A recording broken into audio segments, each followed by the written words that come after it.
Welcome to News Now. Thanks very much for joining us. The Nigerian military says its troops have finally routed Boko Haram insurgents from the town of Bama in Borno State, northeast Nigeria. Boko Haram captured the strategic town of over 250,000 people with a military barracks last year, sacking the military from the town. Nigerian military spokesperson Major General Chris Olukolade said several terrorists were killed in the operation to retake the town, while others fled. He said Chadian forces in the multinational Joint Task Force have been mandated to go after the fleeing terrorists who are thought to be heading for the borders after being dislodged from Bama. The statement added that troops are continuing with cordon and search of the town and surrounding, and that arms and ammunition are being recovered. In a related development, the military has announced that it has retaken the last major stronghold of the Boko Haram sect in Yobe State. Military spokesperson Chris Olukolade said troops succeeded in retaking the town of Goniri in Boniya, the local government area of Yobe State, early today. Olukolade also said two other local government areas, Gujba and Golani, had earlier been cleared of terrorists, and that Yobe is now the second of the three northeast states affected by the Boko Haram insurgency to be rid of the sect. He added that coordinated airstrikes are still ongoing on what he calls identified terrorist hideouts and enclaves. Chairman of Nigeria's electoral body, the Independent National Electoral Commission, Professor Taiwo Jega, held a town hall meeting in Abuja today to speak on the state of his commission's preparedness for general elections scheduled for March 28 and April 11. The head of Nigeria's electoral body also used the occasion to speak on some very topical issues people had been seeking clarifications on. One of such issues, of course, is that of internally displaced persons. Would they actually be voting? Here's what he had to say. We have recognized that in the three northeast states that are challenged with the insurgency, unless efforts are made to allow internally displaced persons to vote, there may be difficulty in having a return, both for governorship and for other constituency-level elections, and it may also affect returns in the presidential elections. So that is why INEC took the decision that we would work very hard to ensure that as many of the internally displaced persons in these three states are allowed to participate in the electoral process. We have no time or resources to be able to organize voting for 2015 elections for all internally displaced persons, whether they have gone out of the country or whether they have moved out of these states. It's practically impossible for INEC to be able to do that. But where we have placed priority is that all internally displaced persons that are still remaining in these states, we have made arrangements and identified venues, and in these venues we distributed their permanent voters cards, and we are making arrangements for them to be able to vote in these locations. And the polling units in those locations are going to be arranged in the order of constituencies, in order again to make it easier for being able to make a return. So the card readers will be configured in accordance with the polling units and the constituencies that are defined in these areas. So, and the other thing, there are over 1 million internally displaced persons within those states, but only a fraction of them, I think barely 20%, actually are in camps. So there are more internally displaced persons in host communities than there are in the camps. So that's why the arrangements we are making is we found suitable places, in most cases outside of the camps, except in Maiduguri, where in a few places we've located them inside of the camps for security reasons. But we find suitable places so that both people in and out of camps will be able to access these polling stations for them to be able to participate in the electoral process. Now, on the controversial card reader, Jega says the Commission would deploy them for the election. He expressed confidence that the card reader technology would guard against any chances of rigging and that it would make it impossible for anyone to clone the permanent voters' cards. We feel confident that, yes, people will try to clone cards, but a clone card cannot be read by our card reader. And we've seen it now, at least during these additional public demonstrations we did, at least in Port Harcourt, in River State. Somebody came with a clone card, and presented it, and clearly the card reader didn't read it. And in the commotion, somehow, regrettably again, before our senior officials could get there, he ran away and escaped. Because he could have been arrested and prosecuted for bringing a clone card there. Many people deliberately had gone to polling units other than the ones they had registered and had tried to be accredited. And they couldn't be accredited because the card reader would not allow it. It will provide information clearly that you are not registered in that polling unit. If a card reader fails, and is very, very highly unlikely that a card reader will fail, if there is a malfunction of a card reader, we agreed that accreditation will be suspended and the card reader will be replaced within the period of accreditation. And then we will adjust the time to compensate for time lost. Now, on Sunday, there was a fire outbreak at the INEC office in Abuja. Feeling fears election materials may have been destroyed, Professor Jega seized the opportunity of the town hall meeting to shed some light on the fire incident. Saturday night, there was a fire outbreak in our central store here in Abuja. This is a common thing that many people are aware. There was no general electricity, and when they brought back the light, there was a spark in one of the distribution panels. And that distribution panel caught fire, and it was around 11 p.m. at night. But we mobilized and got the support of the fire service, and within a period of 1 hour, the fire was controlled.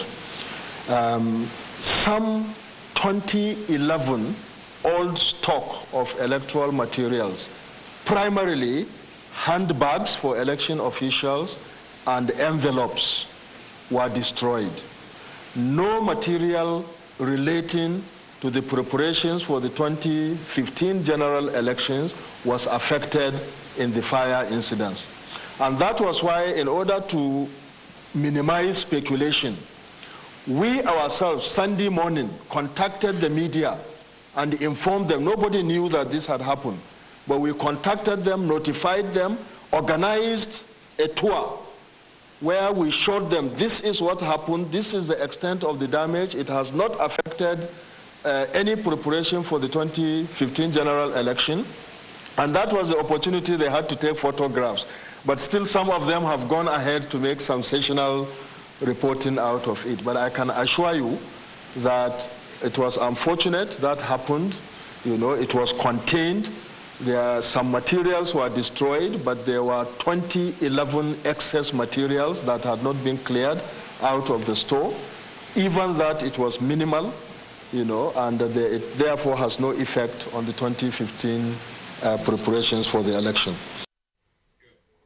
For quite some time now, there have been mounting speculation that Jega may be removed from his position before the elections. Some groups have also held rallies calling for his sack, accusing him of being biased. Here was his response. Nobody has told me I'm being removed. I'm not under any pressure.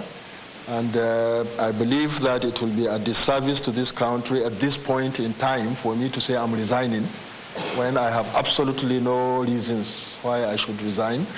So everybody in INEC is focused on delivering the best elections that we can for this country. Now, still on the town hall meeting, the INEC chairman also used the occasion to throw more light to the court judgment, which ordered the commission to register the Young Democratic Party, YDP. YDP was an association that wanted to be registered, Young Democratic Party wanted to be registered as a political party. We did not register them because we believed that we had sufficient legal grounds not to register them, but they went to court, and the Federal High Court gave a judgment that they are deemed to have been registered. And we have already instructed our lawyers to appeal that judgment. And the officials of the party went around, evidently organizing press conferences and even saying that the court said we should put them on the ballot. I'm glad that even the court now had come out to ask them to show cause why they shouldn't be disciplined for lying against the court. So as far as we are concerned, we respect court orders, but there is a process. If there is a judgment at a lower court and you believe you have justifiable grounds to appeal it, you appeal it. So we are following the normal legal course. We believe that we treated them fairly, and therefore we have appealed that judgment. So to my mind, and from the best legal advice that we have received in the commission, that case will have no impact on the conduct of the 2015 general elections. Now, one more issue the INEC boss spoke about is that of physically challenged persons. The INEC boss said special registration would be arranged for them. During the registration, for people who have no fingers, we did special registration for them. And originally, that's why we have the incident reporting form. So that when somebody who has no fingers or has no hand comes to a polling unit, even though the card reader would read his card and certify that this is a card issued by INEC, there is no way he or she could be authenticated. So we have an incident reporting form. And it is this incident reporting form for the physically challenged that we agreed with the political parties when there was a general concern that in the context of Nigeria, many people's fingerprints may not be read by the card reader for no fault of theirs. So we agreed several months ago with all the political parties that once you come, your card is read, your details are verified, we know it's not a clone card, it's an INEC-issued card, and your fingerprint cannot be read.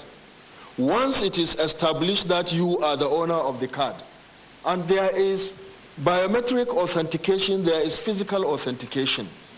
And there are party agents, there are observers, so it's very easy to confirm that, yes, this is the true owner of the card. Once that happens, an incident form is written that your fingerprints are not captured, but it's confirmed that you are the one, you are accredited to vote. I was shocked to see some governors on TV some days ago saying that INEC is saying that if your fingerprints are not authenticated, you will be prevented from voting. There is nothing like that. Well, now, just as the INEC boss, Professor Tahiru Jega, was holding a town hall meeting in Abuja, in Lagos, some people were actually calling for his removal. Vehicular movement was almost grounded to a halt Monday morning in Lagos when members of the Odua People's Congress OPC and the Goodluck Jonathan Campaign Organization marched along the Lagos-Ibadan Expressway, passing through Ikorodu Road to terminate at the National Stadium, demanding the removal of Professor Jega. The demonstrators, led by Gani Adams, who's actually the national coordinator of the OPC, were well protected by heavy policemen, heavily armed I should say, that took over one part of the road, grounding movement on the ever-busy Ikorodu Road. Now, they distributed leaflets containing 7 reasons why, according to them, the INEC boss should be sacked and why President Goodluck Jonathan should be re-elected. The leaflet also contained what the OPC I should say, described as the achievements of President Goodluck Jonathan and why, of course, he should come back for a second term. Gani Adams said they want the INEC chairman Jega sacked because before the March 28 elections. Take a listen to him. We are doing that to register our displeasure. against the activities of Professor Jega on the incoming election in January 28. We realize about 6 million Southwest have not got their PVC. In the Southeast, about 22% haven't got their PVC. South about 25%. And the election is just 11 days to go. So we are calling on President Goodluck Jonathan to remove him immediately. He should proceed to terminal leave on the 24th of this month so that a credible person can organize this election. We don't have trust on Jega anymore with his activities. We have a lot of people in my house that haven't got their PVC. We have some estate that they are crying. When they went to INEC, they said their system is corrupt. So for you to deny nothing less than 15 million their right to franchise, definitely is not competent to hold that position. He has been infiltrated. And for the past 3 days, APC as an opposition started defending him. That gives us an insight that what the ruling party say against them, that the whole meeting in Dubai is true. Because they don't need to defend the guy. The guy have enough resources. He have the media department to defend himself. On 24th of this month, he has the right to be removed, and somebody can take over. It happened when the CBN got to a stage of terminal leave. He was removed, and another person took over. The president have the constitutional right, but he may not have the power to remove him before on 24. But on 24, he have the power to remove him. The question is that the federal government gave us a contract, pipeline security. What is security of pipeline in OPC? We have been running this organization without getting dime from any government. But most of the security agencies that was saddled for responsibility to protect that pipeline have failed. People are dying every day. Nigeria are losing more than 3 billion every day from the illegal vendors. And the agitation of that contract started from Dr. Freddy Fashion 1.5 years ago. And you know the bureaucracy of Nigerian ministry. It's a process, they just granted it. And it will empower not less than 5,000. From my own side, when you collect it together, it's about 15,000 jobs for Yoruba land. Will you deny Yoruba youth to get a job of 15,000 because of politics? Tinubu was the chairman of Ohando. He have oil well. Majority of the people in ABC have oil well. One of the reasons they don't want Jonathan, they know Jonathan will sign another oil well in September, and it will work against their interests. Most of the crisis against Jonathan is highly economical than political. So we have our own right. As a citizen of this country, we are not part of amnesty. The Niger Delta have been enjoying amnesty package in billions of naira, which dime was not even given to OPC. And we are pay our price, supreme price. The casualty we have in the struggle is more than Niger Delta. So what is the benefit of Niger Delta that should not come to Southwest? This is a process to empower our member and our youth. And the job will go beyond the member of OPC. Non-member of OPC who belong to that area will be incorporated. So why are they crying for foul on split meat? It's a process to empower people to even bring all these hooligans out of the street. Gani Adams, you really wonder what the essence of that protest was. But then the OPC protest actually follows a similar one by Masob, the movement for the sovereign state of Biafra, last week in Enugu. Only on Sunday, Nigeria's main opposition All Progressives Congress, APC, alleged that it had uncovered a plot by its People's Democratic Party counterpart to fund ethnic militias to protest and demand Jaga's sacking. It added that such ethnic militias include OPC and, of course, Masob.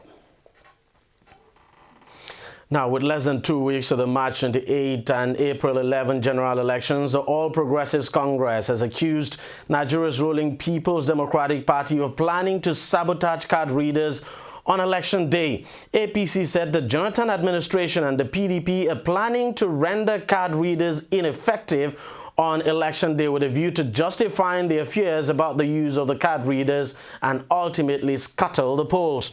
In a statement issued in Lagos Monday by its spokesperson Lai Mohammed, the APC alleged that an Israeli was hired specifically to develop 3 prototype card readers jammers and that he has now developed 3 of such jammers with 25 meters, 50 meters and 100 meters range to be carried in the pockets of trusted PDP stalwarts on Election Day with a view to disabling the card readers within the state radius. The party said that apart from disabling the card readers, the jammers will also disable all telephones, iPads, etc. within the state's radius of those carrying them on their persons.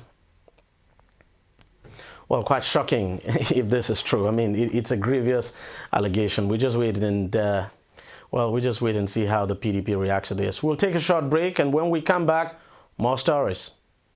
My name is Martin Onovo, a registered engineer with over 22 years international engineering and management experience, spanning across Europe, America, and Nigeria. I am the presidential candidate of the National Conscience Party, founded in 1994 by the late Chief Ganifa Ahimi. About 70% of our people today live below the poverty line. Millions of our youths are unemployed. Life expectancy in Nigeria is among the lowest in the world. We face a monumental national debt crisis. Adequate power supply continues to elude us, and our country ranks among the most corrupt worldwide. The 2015 general elections present us a golden opportunity to turn our predicament around. The problem is bad leadership. What we simply need is good leadership. Together with my running mate, Alhaji Muhammad Ibrahim, we promise you that good leadership that we need with our 10-care program and our accelerated development agenda. We promise to provide security and confront corruption critically, to reduce the fuel price by increased domestic crude oil refining, to increase the minimum wage by decreasing the maximum wage, to use about $9 billion to double electricity supply in 2.5 years, to promote quality education, improve agriculture, and improve infrastructure. We will do much more.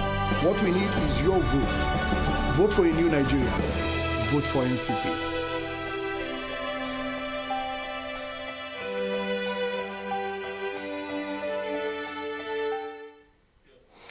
Welcome back. A federal high court sitting in Lagos on Monday upturned the election of Ibinabo Iberesima as president of the Actors Guild of Nigeria. Delivering his judgment in a suit filed by actor Maradona McKevin, the presiding judge, Justice James Soho, ruled that the October 2014 election that brought Ibinabo back for a second term was against a subsisting court order obtained by actor Emeka Ike in 2013, restraining the AGN from conducting any elections. Emeka had dragged Ibinabo to court in July 2013 following the constitution of a national unity government in the AGN, which was led by Segun Arinze, who later handed over power to Ibinabo after a disputed election. Now, Vanuatu is in immediate need, I should say, after Cyclone Pam tore through the country at the weekend. Its president says President Baldwin Lonsdale said the storm had wiped all development of recent years and his country would have to rebuild everything. Aid has begun arriving in the storm-hit nation, one of the world's poorest, but contact has still not been made with some of its more remote islands.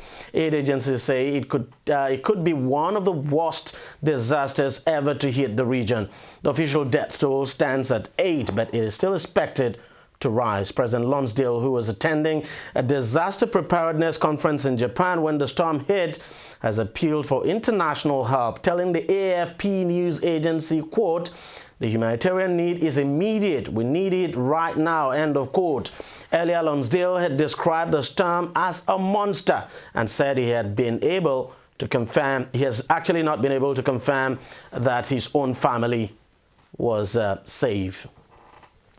Now, a man has been arrested in connection with the shooting of 2 policemen in the troubled city of Ferguson in the United States of America. Jeffrey Williams, 20, has been charged with 2 counts of assault and gun violations. The police officers were wounded when shots were fired at them during a protest on Thursday night. Ferguson had been a flashpoint for race relations following the shooting of black teenager Michael Brown by a white police officer in August 2014. Oil prices fell on Monday as spare oil storage capacity runs low and a potential agreement in nuclear talks with Tehran opened the prospect of more Iranian exports should sanctions be eased. U.S. crude fell $43.57 in early trading, its lowest since March 2009, before rebounding to $44.19, still down 65 cents. Brent was trading at $54.26 a barrel, down 41 cents. Now, Western powers are hoping for concessions from Tehran that could help clinch a political agreement in nuclear talks this week after the United States and European powers voiced willingness to compromise on suspending UN sanctions, which also affect oil exports. China has surpassed Germany to become the world's third largest arms exporter, but the United States and Russia remain the dominant sellers of weapons worldwide. Now, that's according to statistics released on Monday by a research organization in Sweden. The Stockholm International Peace Research Institute said China surpassed Germany in 2010 through 2014. Now, with just 5% of total exports for that period, China's share was far below that of the United States at 31%, and Russia 27%. Spiri, that's the institute now, said although its share of overall sales remained small, China's exports increased by 143% in 2010 through 2014 compared with the previous 5-year period. Arms exports by the United States increased by 23% over the previous 5 years. Russia's increased by 37%. According to the report, after global arms sales fell over most of the 1980s and 90s, they have increased in recent years, with a 2010 through 2014 volume 16% higher than that of the previous 5 years. Well, what can I say? Let's turn to sports now. Nigeria's Eyimba are staring at a second successive early exit from the CAF Champions League after building just a 1-0 first leg lead over Egyptian Smoha at the weekend. The 2003-2004 winners of the Premier African Club competition would have hoped for a wider margin ahead of an early April return match in the Mediterranean city of Alexandria. That's in Egypt. Rafael Bosong break the deadlock on 55 minutes in the southeastern city of Aba with his first Champions League goal, I should say, this season. Eyimba was shocked last 32 stage casualties last year, losing on away goals to Malians Real Bamako. African debutant Smoha will take comfort from the fact that they trailed 1-0 after the first leg of a preliminary tie against Libyans Al Ahly Tripoli, but reversed the score at home and won on penalties. Tunisian challengers Esperance and CS Sfaxien triumphed on the road and are virtually assured of last 16 places. Sunderland Football Club of England has fired manager Gus Poyet after a run of just one victory in 12 Premier League games. The club is fighting to avoid relegation from the Premier League after Saturday's 4-0 home defeat by Aston Villa. Chairman Ellis Short in a statement said, quote, "Sadly, we have not made the progress that any of us had hoped for this season. We find ourselves battling once again at the wrong end of the table. We have therefore made the difficult decision that a change is needed." End of quote. Now, the 47-year-old Gus Poyet, that's the Uruguayan now, has been in charge of the Northeast club since replacing Paulo Di Canio in October 2013. Last year, Poyet was rewarded with a new 2-year contract after taking the club to the League Cup final, but Sunderland has struggled this season. Well, quite sad for Gus Poyet. That's it on News Now. We thank you very much for watching. See you next time.